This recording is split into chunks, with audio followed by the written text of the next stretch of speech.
So privileged to be here. And I'm here with Yolo Robinson, and we're going to have a discussion about mental health. Mental health has been a part of my family since 2012. My father, Don Cornelius, actually took his life. And at that time, our family was destroyed in a sense, trying to understand why.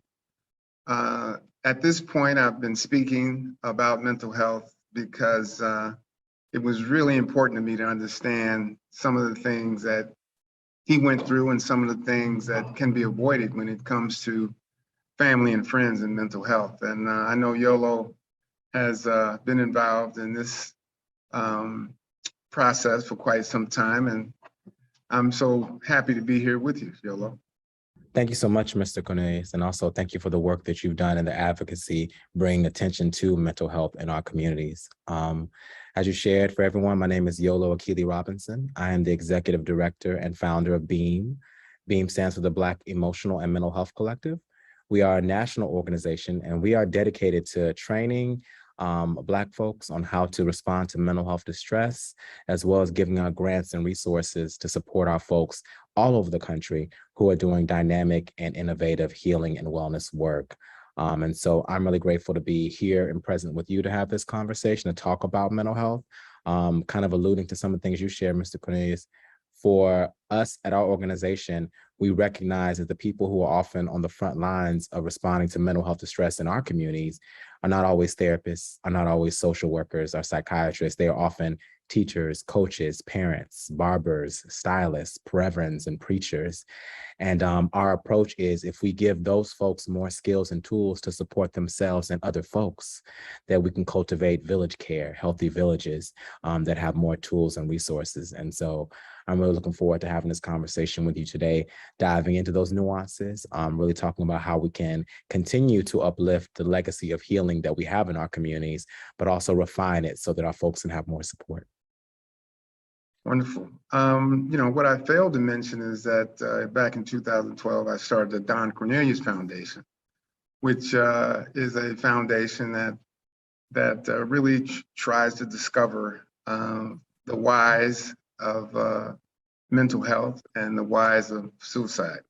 So I'd like to say that up front, which I failed to mention earlier on. But we now have Cassandra on the line from AARP. I'm glad she's here to join us. I know we had a few technical difficulties there because she's in another city, but Cassandra, so good to see you. And thank you so much. Thank you for having me. Well, we're having us, it's not just me. It's Yolo, it's you, it's me. We're in this together, Indeed.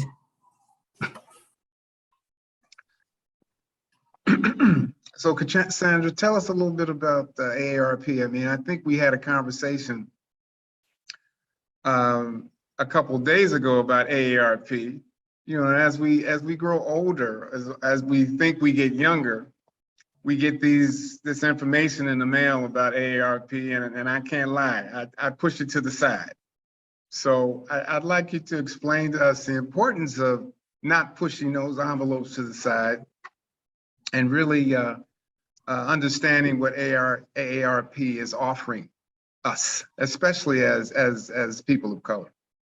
Absolutely, absolutely. So most people have this one image of AARP, but AARP really is an advocacy organization, and we really strive to support older adults. I'm so sorry, I hear fire trucks in the background. We really strive to support older adults, 50 plus.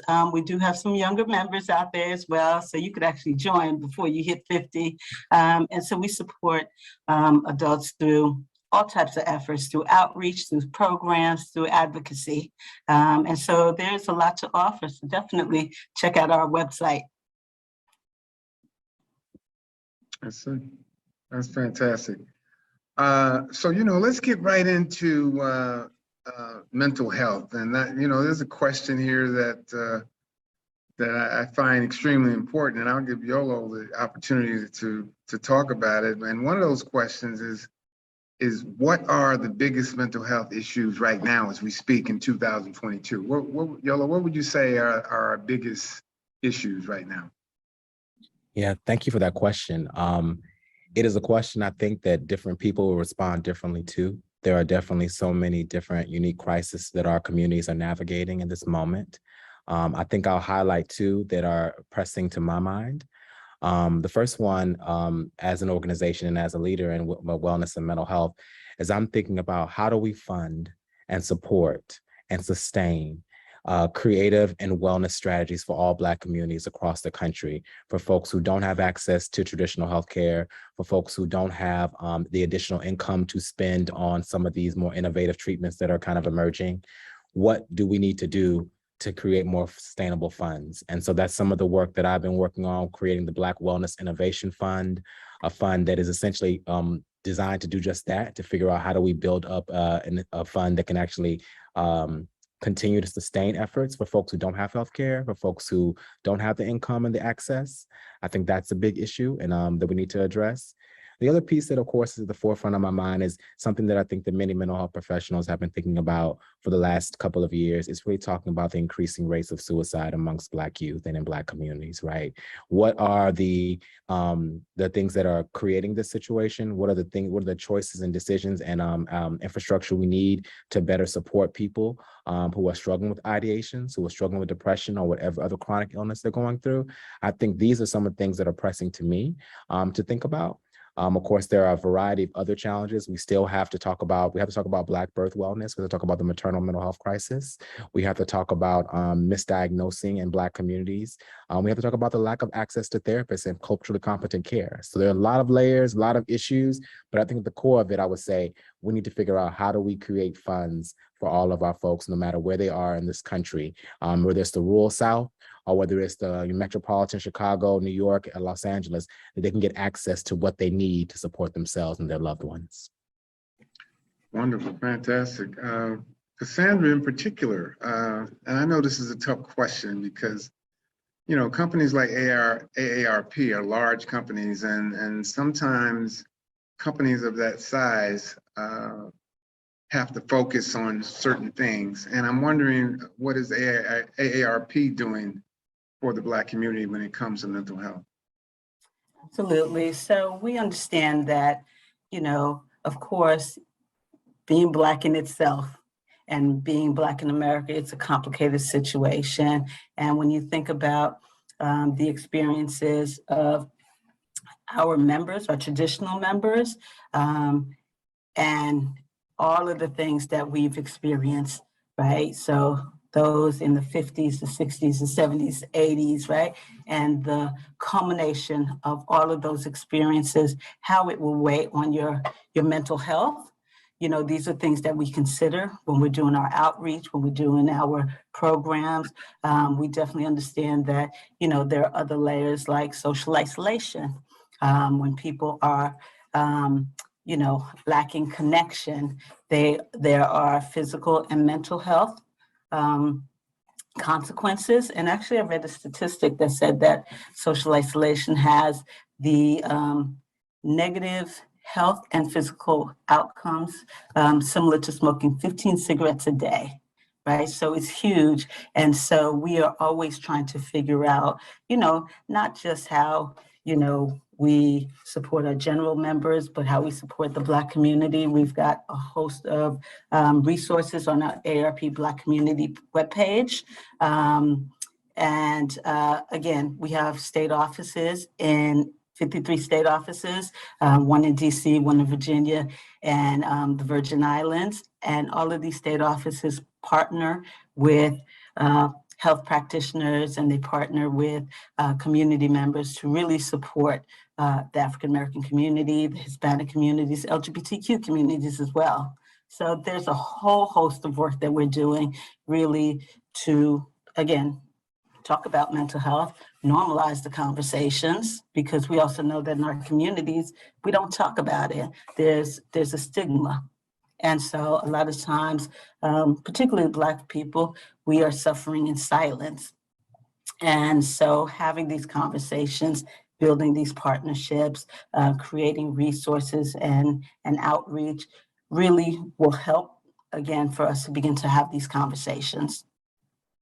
Yeah, you know, it's interesting, and more specifically, when it comes to the LGBTQ community, do you find that there is something really different about that community and what they face as opposed to those who are not involved in LGBTQ?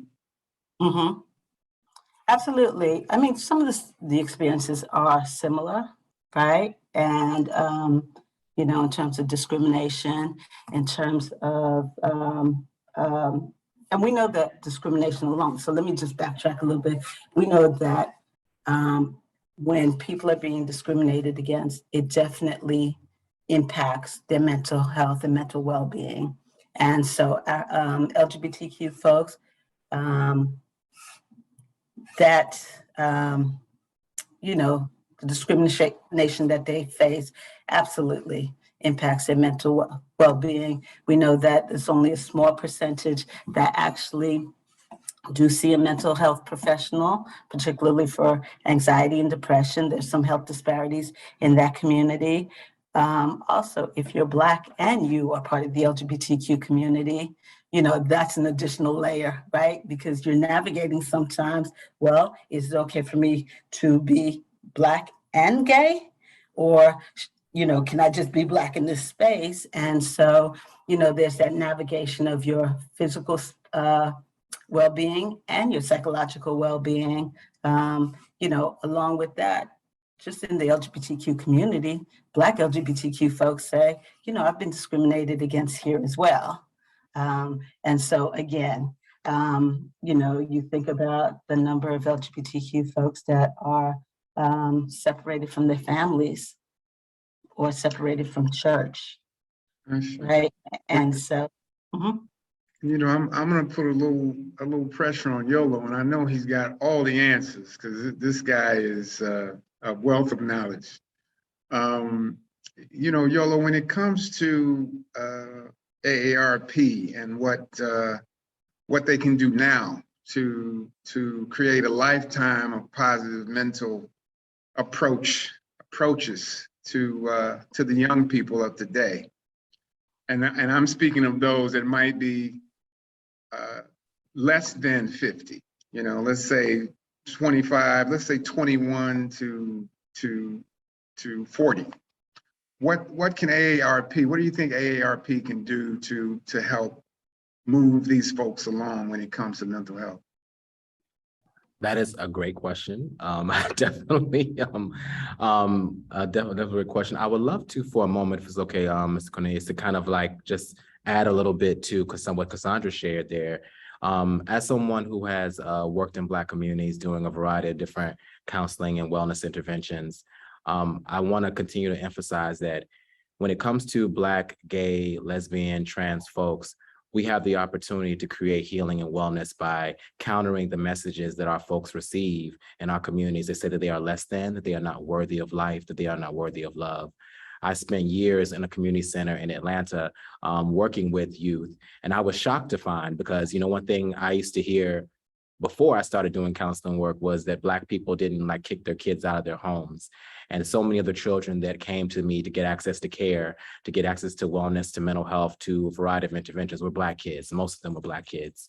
And so I saw very firsthand how these ideas that Black, gay, lesbian lives are less valuable than Black heterosexual lives and less worthy led to depression, led to drug use, substance use, and a variety of other challenges, because they were trying to cope with the pain of being disconnected and disrespected and dismissed from their own families, which is the only places they had at that time for love and care. So I think it's so important to name that piece, and I just want to lay that out there.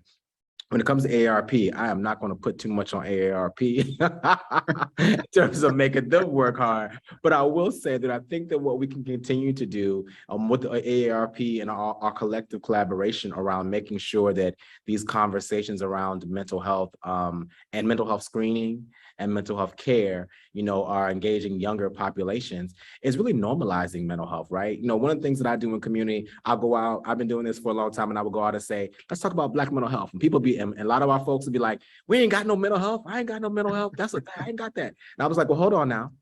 Do you have physical health? Yeah, my physical health up and down some days. Well, then you have mental health, and your mental health is up and down some days too. Mental health does not mean mental illness. And even that idea of mental illness is something we are challenging and changing in the world as it is. So I think really broadening conversations to understand that, I think intergenerationally, I talk to my father and my uncles, and we joke and we talk about things, and they're always like, wow, we didn't have no mental health back in my day. I was like, well, Dad, I don't know. I disagree. I think that mental health has always existed, but maybe you had different coping strategies. Maybe your coping strategy was you go out and work on a truck for 3 hours to help clear your mind. That was how you were coping with your anxiety and your distress.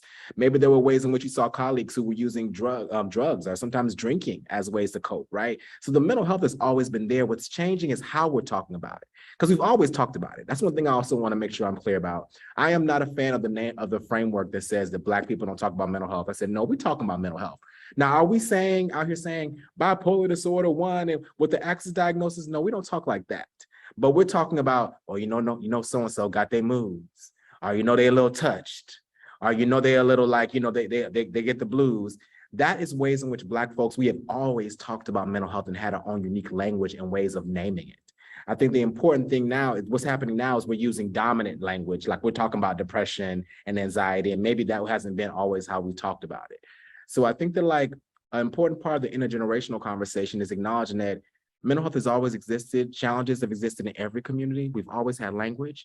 My father, my grandparents navigated it differently, you know what I mean? And now we have a generation of folks who are like, let's try something different even still. Let's try to open up about it. Let's try to express what's happening. Let's try to, create new patterns of behavior and choices that may be uncomfortable for folks who haven't been engaged in those conversations, right? So I think those are some of the things I think the AARP and all of us collectively can help continue to cultivate is more intergenerational dialogue with that piece. Indeed. Can I jump in real quick? I love what you said about having these intergenerational conversations, and I think it's so important. I think, having families actually talk to one another about, and you're right, maybe they don't, the language, the word for it is not there, but just having the dialogue and having those conversations is vitally important, because as you have kids and they grow up and they begin to be very articulate about the words, their feelings, their emotions.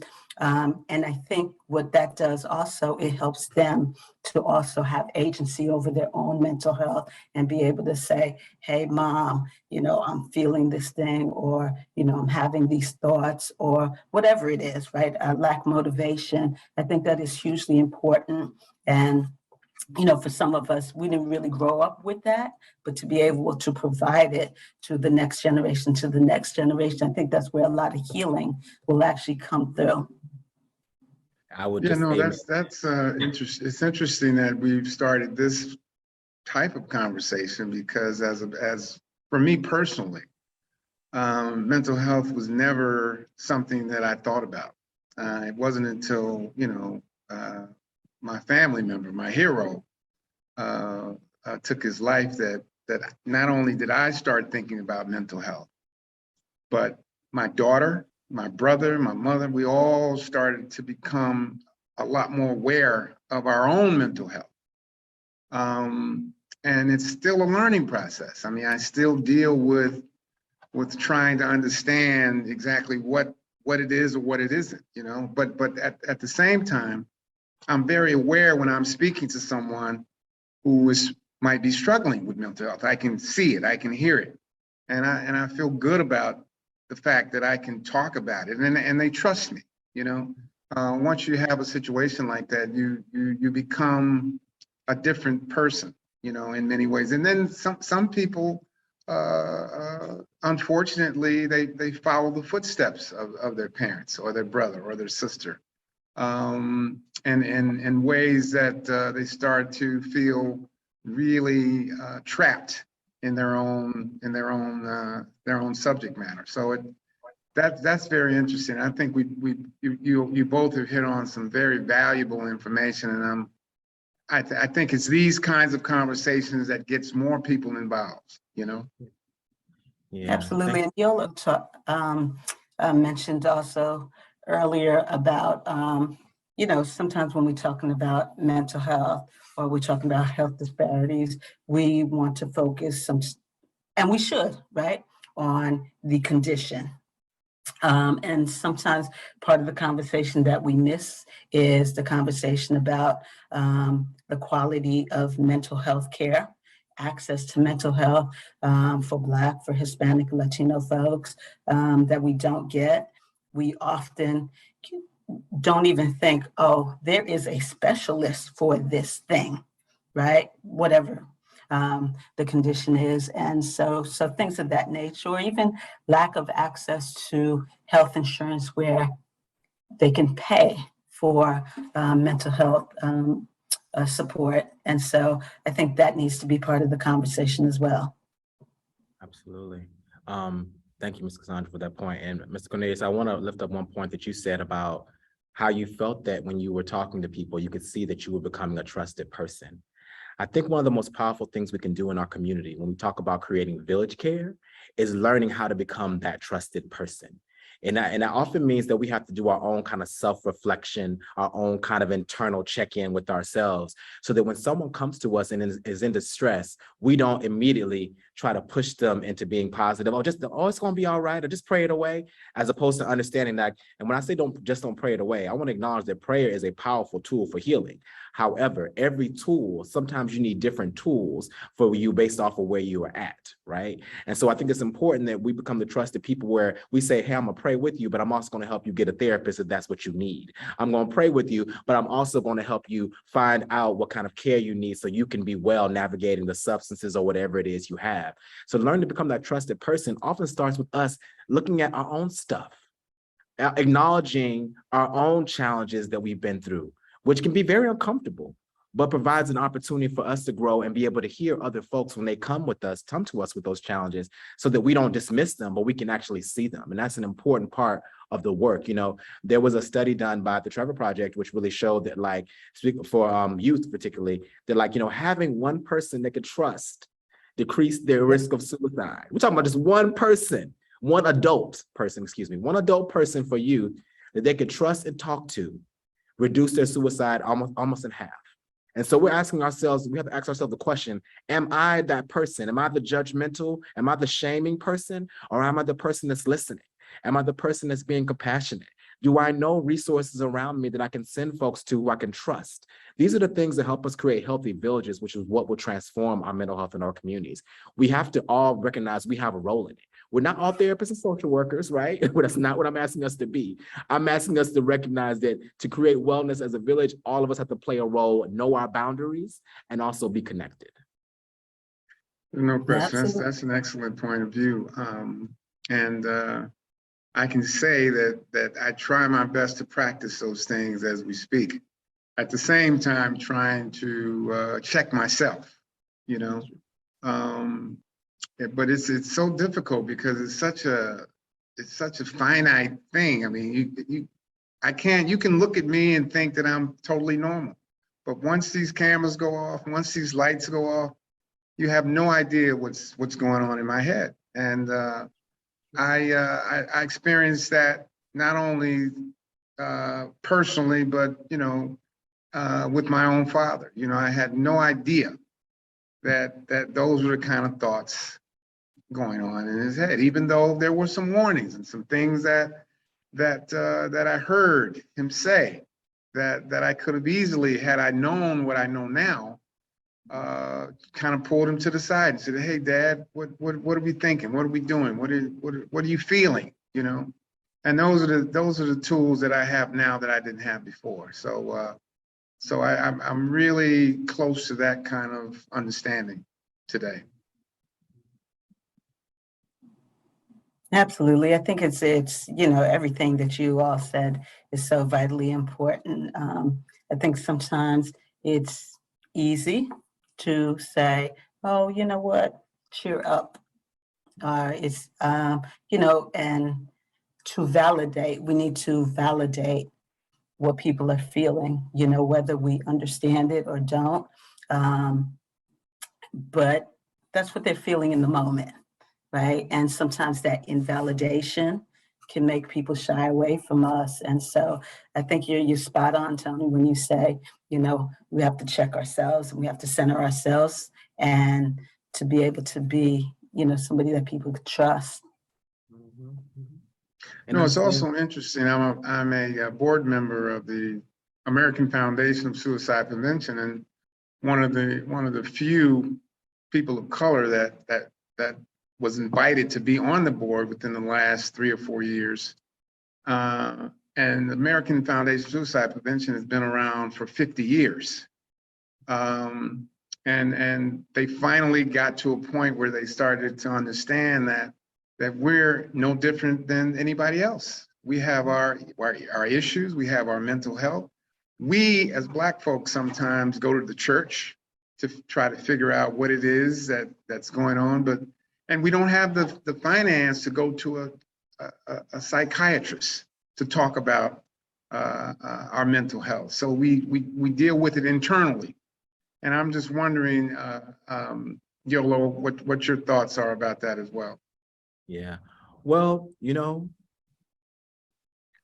2 things come to mind. When we talk about the history of mental health in this country, we cannot talk about it without talking about racism. We cannot, there's a really great book by, his name escapes me, but the title of the book is called Even the Rat Was White.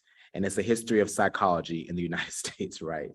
And there's a reality that mental health as a construct, you know, was not designed with Black people in mind, with brown people in mind, with Asian people in mind. Many of these interventions didn't have adequate sampling of Black folks to be proven to be evidence-based, right? And also understanding that for years, we're talking about as early as 1970s, which is not that long ago, there were many people who were talking about Black people didn't have mental illness because we didn't, you know, have the same mental capacity. We were not as evolved to have mental health, right? And so, well, you still see remnants of that narrative and that framing in the modern mental health industry today. And so, unfortunately, like, you know, it's only in 2020 with the, like, you know, the deaths of so many folks, the increased conversation around mental health and started shifting these mental health institutions that have been historically white and very disengaged from Black communities to even start engaging us and bringing race and gender and sexuality into the conversation. And so that's contributed to Black folks being reticent about going in mental health care, because how are we going to go to these spaces if they're not speaking to us the way we speak, if they're not catering to our issues and our needs? And so I applaud the foundation for making that step, but there are many institutions in the United States that have not made that step and are still very much so we're operating off white and Eurocentric models of mental health care that are not helping our communities. Absolutely. You know, we're getting very close to wrapping this up. And I want to say that I've had a marvelous time speaking to both Yolo and Cassandra, and I am absolutely thrilled that AARP is involved in this this process. And Yolo, Beam, BEAM, keep up the good work. And by the way, what does BEAM mean? What are the acronyms? It stands for the Black Emotional and Mental Health Collective. And so that's what BEAM, also BEAM as a ray of light. So we're hoping to shine some light on healing and wellness in our community. Wonderful, wonderful. Well, thank you guys so much for being involved, and I'm privileged to be here, and I hope that we can continue this journey. Thank you. Thank you. Both. Thank you, everyone.